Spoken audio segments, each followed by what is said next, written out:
स्वागत है आप सभी का हमारे पब्लिक आई न्यूज़ में। आज हम लोग चर्चा करने वाले हैं बीजेपी एसटी मोर्चा के राष्ट्रीय अध्यक्ष। चेहरा किसी परिचय का मोहताज नहीं है, आप सभी इनसे पूर्व परिचित हैं, तो मैं उनका नाम नहीं ले रहा हूं, सीधे उनको कैमरे पे बुला रहा हूं। तो स्वागत है सर आपका हमारे पब्लिक आई न्यूज़ में। नमस्ते। बहुत बहुत स्वागत है सर आपका हमारे पब्लिक आई न्यूज़ में। नमस्कार। क्योंकि आपका चेहरा किसी परिचय का मोहताज नहीं है, इस क्षेत्र में ही नहीं बल्कि पूरे झारखंड में ही नहीं पूरे देश में आपको परिचय देने की आवश्यकता मुझे लगता है कि नहीं पड़ेगी। तो बहुत बहुत स्वागत करते हैं हमारे चैनल में आपका। धन्यवाद। मैं शमीर उरांव और भारतीय जनता पार्टी एसटी मोर्चा के नेशनल प्रेसिडेंट। मैं इसी गुमला जिला के बिशुनपुर का रहने वाला हूँ। मैं 2005 में सिसई विधानसभा से एमएलए रहा हूँ। वहाँ का जनप्रतिनिधि के रूप में वहाँ की जनता का सेवा करने का अवसर मिला था और मैं 2018 में राज्यसभा का सांसद झारखंड से हुआ। और आज पूरे देश भर में एसटी मोर्चा के राष्ट्रीय अध्यक्ष होने के नाते देश के हर प्रदेश में जनजातियों के बीच में जाकर के उनके बीच में उनकी जो इशूज है, उनकी समस्या है, कॉन्स्टिट्यूशनल राइट्स है, सामाजिक जो है ताना बाना है, से लेकर के विकास के लिए आगे कैसे हम अपने जनजातियों को अवेयर करके देश के यशस्वी प्रधानमंत्री आदरणीय नरेंद्र भाई मोदी जी का जो एक सोच है, सबका साथ, सबका विकास, सबका विश्वास और सबका प्रयास, उस नारा के सूत्रों के आधार पर वहाँ के लोगों को जागरूक करके भारत सरकार के जो योजनाओं को वहाँ तक पहुँचाने में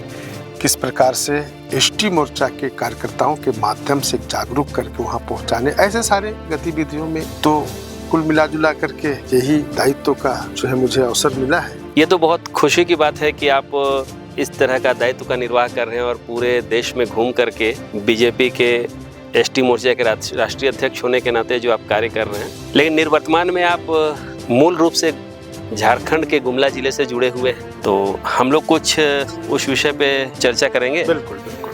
अभी जैसा कि झारखंड में विधानसभा चुनाव का घोषणा भी हो चुका है, ऐसे में झारखंड के परिदृश्य में और बिशुनपुर विधानसभा के परिदृश्य में आप चुनाव को लेकर के कैसे देखते हैं? निश्चित रूप से कल जो है झारखंड विधानसभा चुनाव की घोषणाएं हुई है और पूरे राज्य में राजनीतिक परिदृश्य जो है बदला है, उफान पर आया है। और आज मैं गांव में देख रहा हूं तो गांव के लोग भी चुनाव आया है इससे माहौल में लोग दिखाई दे रहे हैं। निश्चित रूप से पूरे 5 साल तक इस राज्य में झारखंड मुक्ति मोर्चा, कांग्रेस और राजद की गठबंधन की सरकार है। इस पूरे 5 वर्षों में राज्य के जनता के हितों की चिंता नहीं की गई है, ना ही योजना की गई है, ना ही कोई विकास का कार्य दिख रहा है। ऐसे में और ही जनता पूरे उत्साहित होकर के आगे बढ़ रहे हैं कि इस बार जो है सत्ता का परिवर्तन करना है, बदलाव करना है। और मैं तो ये पूरे इस विधानसभा क्षेत्र के बात अगर की जाए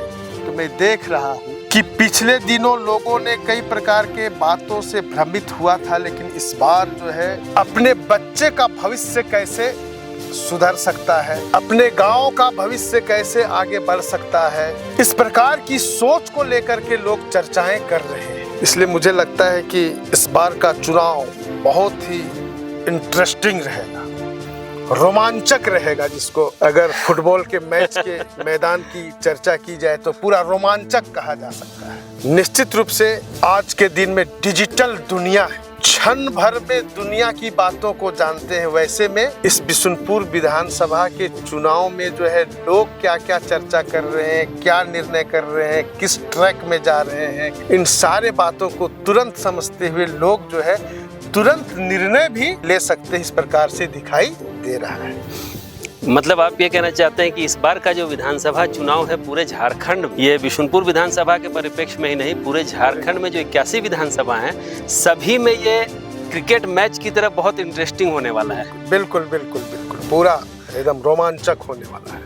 जैसा कि आप बीजेपी के राष्ट्रीय अध्यक्ष एसटी मोर्चा के, ऐसे में झारखंड के परिदृश्य को लिया जाए, साथ ही चूँकि आपका ये गुमला जो है गृह जिला भी है, तो इस परिदृश्य में आप क्या विचार रखते हैं, क्या दृष्टिकोण रखते हैं इस क्षेत्र में? निश्चित रूप से देश भर में भ्रमण करने के पश्चात में देश भर के जनजाति समुदाय जो विभिन्न प्रकार के जातियों से अभी हैं, वहाँ जाकर के देखने समझने का अवसर मिला है। उस परिप्रेक्ष्य में अगर झारखंड की बात की जाए और खास करके हमारे इस गुमला जिला की, तो हमारे यहाँ भी थोड़ा अवेयरनेस की कमी है और यहाँ सबसे ज़्यादा पलायन की समस्या है।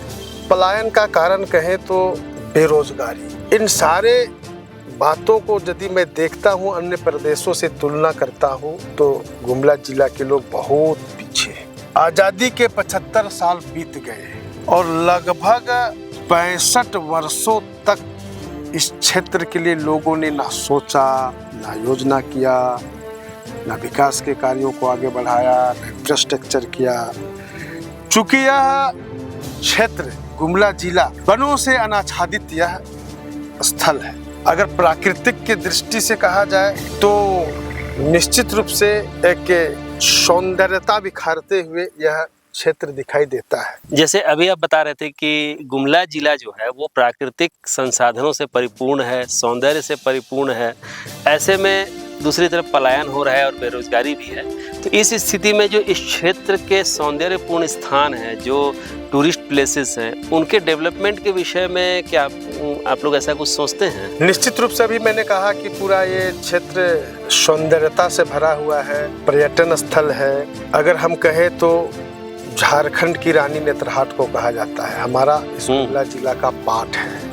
इतिहास के दंत कथाओं में जो है वीर हनुमान जी का जन्मस्थली आंजन है। अगर हम पूरी अध्ययन करें तो दिखाई देता है कि हनुमान जी बाल काल में थे तो यही जो है आंजन से लेकर के नेत्रहाट का पहाड़ी जो है, इसी में विचरण करते रहते थे। और आज पूरे देश भर के लोग जो है नेत्रहाट में सूर्योदय देखने के लिए जाते हैं, सामने से सूर्य दिखता है। उन दिनों में हमारे महावीर वीर हनुमान जी को लगा कि सामने एक फल दिख रहा है, तो उसको उन्होंने जो है लील दिया था। तो ये दिखाई देता है कि यही हमारे वीर हनुमान जी का जन्म हुआ था और उस समय बाल काल में सूर्य को इसी स्थल पर उन्होंने लीला था। ऐसा पर्यटन स्थल, ऐतिहासिक स्थल, इसका अगर डेवलप होता है, टांगीनाथ जो कि विश्व में वैसा त्रिशूल नहीं है, वैसा शिवलिंग भी नहीं है जो अद्भुत है, उसमें बहुत मान्यताएं हैं, बहुत सिद्धि भी है और बहुत आशीर्वाद भी वहां से मिलता है। ऐसे जगहों का हो जाए। राम रेखा पूरे हिंदुस्तान में भगवान राम ने अगर जहाँ जहाँ गए रघुवर, उसमें हमारे इसी क्षेत्र में गुमला से सटा हुआ जिला, हाँ, जो सिमडेगा में आकर के रहे थे। ऐसे अनेकों क्षेत्र हैं, यानी तंत्र सिद्धि क्षेत्र भी है और यहाँ भगवान स्वयं किसी न किसी रूप में यहाँ पर अवतरित होते हैं, ऐसा दंत कथाओं में आता है। इन चीज़ों को यदि डेवलप कर दिया जाए तो यहाँ के लोगों का विकास स्वाभाविक रूप से होगा, पलायन भी रुकेगा, स्वरोजगार भी मिलेगा, आत्मनिर्भर होगा और लोग जो है अपने बच्चों का भविष्य को आगे बढ़ा सकते हैं। इस प्रकार से यह क्षेत्र है। निश्चित है, पर्यटन होगा तो देश दुनिया से लोग आएंगे, उनके संपर्क में लोग आएंगे तो उनकी विचारधाराओं से प्रभावित होंगे और उनका विकास होना ऐसे में निश्चित स्वाभाविक है। जैसा कि गुमला जो है आपका गृह जिला भी, और ऐसे में यह क्षेत्र काफ़ी पिछड़ा है और काफ़ी समस्याओं से ग्रसित है, तो इस विषय में आप कैसे इसको फोकस करते हैं और क्या भावी योजनाएं लेके आप चल रहे हैं? निश्चित रूप से अगर मैं कहूँ तो अमीर के गोद में गरीब पल रही है, चूंकि यह क्षेत्र जो है कई खनिज संपदाओं से अनाच्छादित है और वन संपदाओं से तो परिपूर्ण है। ऐसे में हम अगर कह सकते हैं कि अपने परिसर के अंदर के चीजों को ही किस प्रकार से हम उसको प्लानिंग करके आगे चलेंगे तो यहाँ के लोगों को रोजगार मिल सकता है। जैसे मैंने कहा कि वन संपदाओं से भी अनाच्छादित है। हमारी सोच है, भारतीय जनता पार्टी के यशस्वी प्रधानमंत्री आदरणीय नरेंद्र भाई मोदी जी का भी सोच है कि अपने संसाधनों के उपयोग से ही चीजों को उत्पादन बढ़ा करके स्वरोजगार में इन्वॉल्व होना और आत्मनिर्भर होना। अगर हम नॉन टिम्बर फॉरेस्ट प्रोड्यूस, जो कि फॉरेस्ट एक्ट के कानून के तहत चलता है, लेकिन नॉन टिम्बर फॉरेस्ट प्रोड्यूस आज भी गांव के लोग उसको उपयोग करते हैं, चाहे महुआ हो, चाहे जामुन हो, चाहे कुसुम हो, इस प्रकार से कई प्रकार की चीजें हैं, सखुआ का बीज हो। ऐसे नॉन टिम्बर फॉरेस्ट प्रोड्यूस को हम कलेक्ट करके प्रोसेसिंग करके हम जो है आज के दिन में ये सारे चीजें हार्बल्स हैं, तो ऐसे चीजों का कैसे हम जो है उपयोग यहाँ के लोगों के साथ जोड़ करके रोजगार को बढ़ा करके उनकी आमदनी को बढ़ा सकते हैं। उसी प्रकार से स्किल डेवलपमेंट आज इस देश के अंदर कोने कोने में चल रहा है। हम यहाँ के जो जॉब रोल के हिसाब से, यहाँ के युवकों का इंटरेस्ट के हिसाब से, इस क्षेत्र में क्या काम है उसके हिसाब से इवेंट तय करेंगे, चाहे इलेक्ट्रॉनिक्स का हो, इलेक्ट्रिकल्स का हो, कारपेंट्री का हो, आपका जो है मोटर बैंडिंग का हो, इस प्रकार से जो है एग्रीकल्चर से संबंधित हो, आपका राजमिस्त्री से संबंधित हो, चूंकि इन क्षेत्रों में जो है फल सब्जी की भी उत्पादकता की कमी नहीं है। ऐसे सारे चीजों को किस प्रकार से हम प्लानिंग करके उनको रोजगार के साथ जोड़ करके चलेंगे तो ये पिछड़ापन भी दूर होगा, रोजगार युक्त भी होगा, आत्मनिर्भर भी होगा और गरीबी भी दूर होगी। ऐसा मुझे लगता है, इस प्रकार से मैं सोच पाता हूँ। जैसा कि गुमला जिला को अगर देखा जाए तो ये खनिज संपदा से परिपूर्ण क्षेत्र है, तो इस क्षेत्र में संपदा को लेकर के आपका क्या विचार है और क्या प्रयास हो सकता है? निश्चित रूप से गुमला जिला में माइंस और मिनरल्स की प्रचुरता है।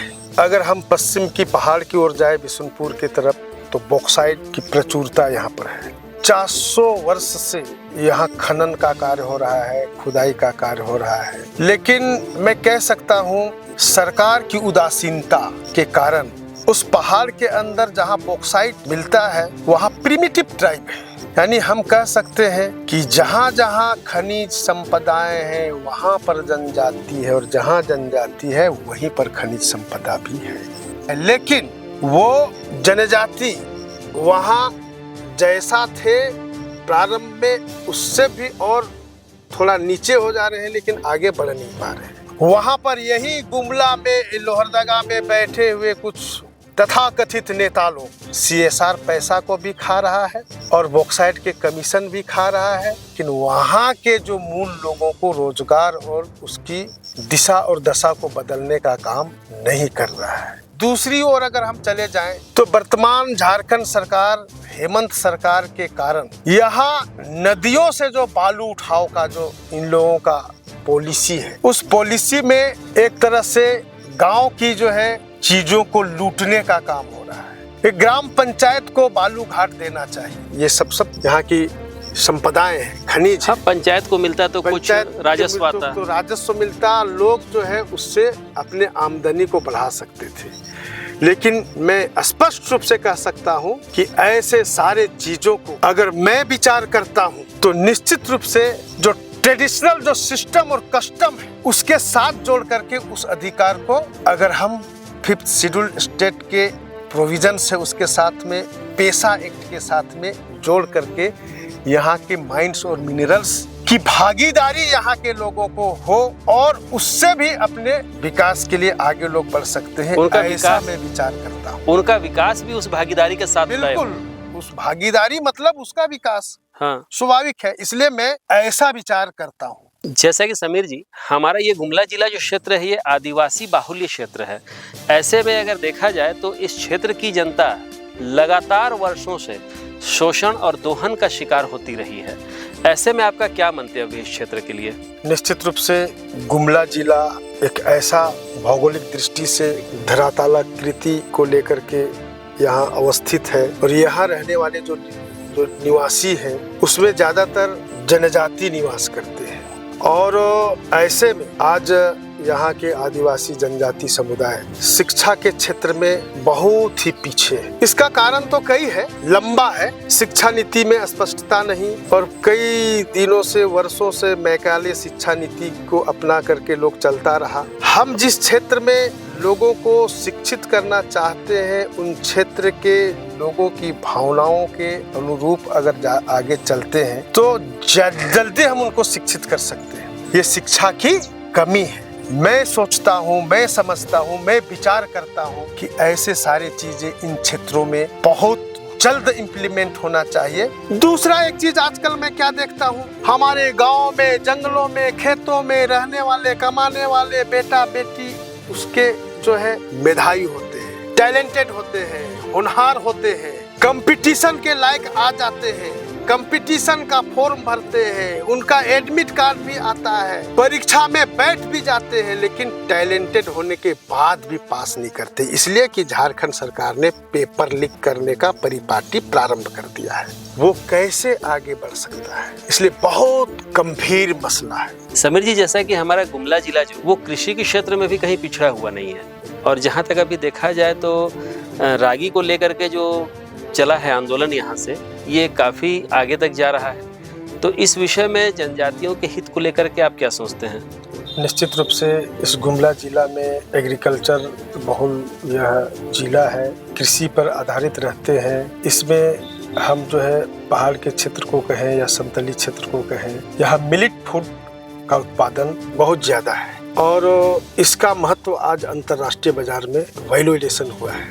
पहले इसको लोग जानवर का चारा समझता था, उसके पहले लोग जो है पुरखों ने इन चीज़ों को जो यहाँ उत्पादन करना प्रारंभ किया है, तो उस समय जो है ये मोटा अनाज, थोड़ा खाना, ज़्यादा टिकना, ज़्यादा ताकत देना, ऐसा समझ करके इन खेतियों को करते थे। बीच में लोगों ने इसको पशु आहार मानने लगा, मतलब लेकिन अभी जो है अंतर्राष्ट्रीय बाजारों में जब इसका मूल्य देख रहा है तो लोग इसकी उत्पादन को भी बढ़ा रहा है। उसमें हमारा यह गुमला जिला में चाहे मड़ुआ रागी हो, चाहे आपका मक्का का खेती हो, चाहे हम गुंदली बोलते हो, ऐसे चीजें का मूल्य आज के अंतर्राष्ट्रीय बाजार में बहुत ज्यादा है। इसलिए इन खेतियों को यहाँ और ज्यादा से ज्यादा उत्पादन बढ़ाए, इसके लिए कार्य चल रहा है। लेकिन इस क्षेत्र में जो स्कोप है, जो जगह है, जो वातावरण है, उसके हिसाब से अभी यह और बहुत कुछ करना बाकी है। हम ये सुनने देखने के लिए कह सकते हैं, लेकिन मैं तो गांव के रहने वाला हूँ, आप भी गांव में बैठे हैं, ये प्राकृतिक जो क्षेत्र है, आप यहाँ बैठे हैं, यहाँ से भी दिखाई दे रहा है कि इस जगह पर हमारे बैठे उसके आगे साइड में जो है रागी का खेती मैंने अभी देख रहा हूँ, इतना अच्छा ग्रोथ लेकर के है। यानी इसका खेती का ये अच्छा ये क्षेत्र है। इसलिए मेरा मानना है कि अगर इस गुमला जिला में ऐसे मिलेट फूड को पैदावार में बढ़ावा देने से यहाँ के लोगों को रोजगार, मतलब यहाँ आय की आमदनी बढ़ाई जा सकती है। ऐसे चीजों को पूरे सशक्ता के साथ में, पूरा ईमानदारी के साथ में, यहाँ के किसानों के मुखों में मुस्कान हो, इस भाव के साथ में योजना को लागू किया जाए तो यहाँ की कृषि उत्पादन में बहुत बढ़ोतरी हो जाएगी। तो जैसा कि समीर जी, हमारा अभी जैसे गुमला जिला के विषय में ही चर्चा हो रही है, तो चूंकि ये आदिवासी बहुल क्षेत्र है और आप एसटी मोर्चा के राष्ट्रीय अध्यक्ष भी हैं बीजेपी में, तो इस क्षेत्र में एक बहुत बड़ी समस्या है नशा का और दूसरा है स्वास्थ्य का। तो इसको लेकर के आपका क्या विचार है और क्या प्रयास या क्या संभावना इसमें आप देखते हैं? निश्चित रूप से यह क्षेत्र आदिवासी बहुल क्षेत्र जरूर है, लेकिन ये जो नशा एक अभिशाप है। ये नशा न आदिवासी को जानता है, न सामान्य को, न जाति वर्ग को जानता है। ये नशा सब पर हावी है और आज के दिन में देखा जाए तो टीनेजर लोग भी इतना ज़्यादा नशा कर रहे हैं कि इससे बहुत सारी चीज़ें प्रभावित हो जा रहा है। एक तो है कि स्वास्थ्य उनका गड़बड़ हो जा रहा है, दूसरा उनका शिक्षा भी बाधित हो जा रहा है। इसलिए मैंने कहा कि नशा एक अभिशाप है जो कि इस क्षेत्र के लिए ही नहीं बल्कि सब जगह के लिए है।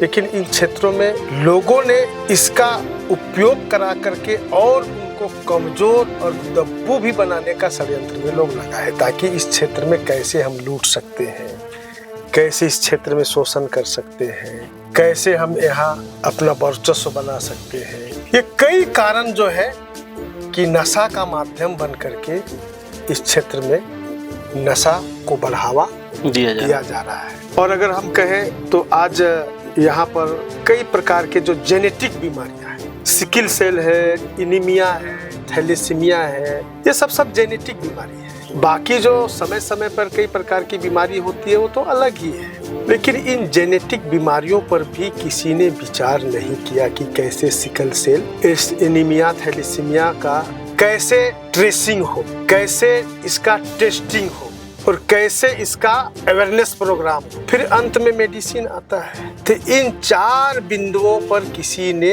ऐसे जेनेटिक बीमारी के बारे में सोचा नहीं। ये बीमारी इधर है और ये क्षेत्र जो है मलेरिया प्रकोपित क्षेत्र है। अगर नशा ना हो तो यहाँ का जो प्राकृतिक वातावरण इतना शुद्ध है कि प्रिकॉशन में रहने से निश्चित रूप से यहाँ के लोगों को बीमारी कम होगी। लोग स्वस्थ होकर के, शिक्षित होकर के, रोजगार युक्त होंगे, रोजगार युक्त होकर के आत्मनिर्भर होंगे और आत्मनिर्भर होकर के संपन्नता की ओर जाएंगे। इस विचार के साथ में इन चीजों को देखता हूँ। तो जैसे कि समीर जी, विषय तो बहुत सारे हैं और आपके साथ बैठने के बाद तो मन करता है कि बस बैठे ही रहें और चर्चा करते रहें। समय का भी अभाव है अभी। अब एक तरह से देखा जाए तो जहां तक अभी विधानसभा चुनाव का घोषणा भी हो चुका है, तो ऐसे में क्षेत्र की जनता को आप क्या अपने तरफ से संदेश देना चाहते हैं? निश्चित रूप से, लेकिन आपने जो सवाल किया कि झारखंड में आचार संहिता लागू हो गई है,